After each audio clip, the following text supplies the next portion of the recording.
Angedacht zwischen Rhein und Reben. Impulse aus dem Kirchenbezirk Germersheim. Licht aus, Spot an. Ja, das verstehen nur die Älteren unter euch, die das gerade gucken. So ging jede Disco-Sendung mit Ilja Richter los. Licht aus! Wow! Spot an! Ja! Ihr wisst es ja, oder ihr seht es, ich bin Jahrgang 62, werde dieses Jahr 64. Disco, aber vor allem auch die ZDF-Hitparade mit Dieter Thomas Heck, die gehörte zu meinem Leben dazu. Und hier ist wie immer Ihre deutsche Hitparade.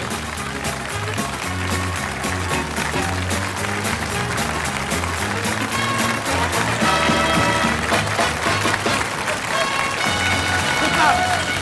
Guten Abend. Guten Abend. Danke. Bei der Hitparade Samstagabendunterhaltung vom Feinsten. Nicht, dass wir als kleine Jungs, mein Zwillingsbruder Matthias und ich, unbedingt die Hitparade schauen wollten, aber mein Vater hat gern die Hitparade geschaut. Und so sind wir aufgewachsen mit all diesen Schlagertexten.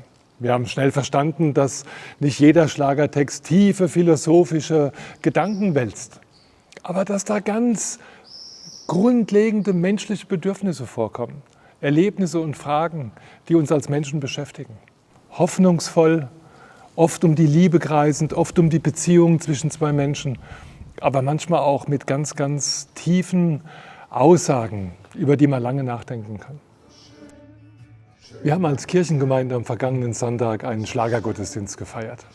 Wir haben versucht, genau das miteinander zu verbinden, dass in der Bibel ganz normale Menschen vorkommen, mit ihren Schicksalen, mit ihrem Leben, mit ihren Erfahrungen, so wie sie teilweise auch in den Schlagern besungen werden. Marmor, Stein und Eisen bricht. Aber unsere Liebe nicht. Alles geht vorbei. Doch wir sind uns treu.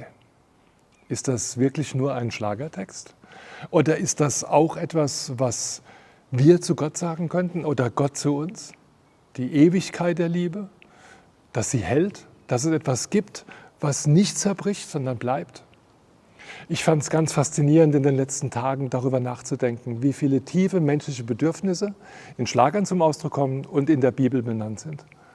Und ich habe mit großer Freude diesen Schlagergottesdienst mit vielen Menschen hier gefeiert. Wir hatten zwei fantastische Musiker, die das rübergebracht haben, was in diesen Texten alles drinsteckt. Und so haben wir die menschlichen Erfahrungen des Lebens verbunden mit dem Vertrauen, dass da ein Gott ist, der uns nicht vergisst, der nicht zerbricht an unseren Lebenserfahrungen und an dem wir nicht zerbrechen müssen.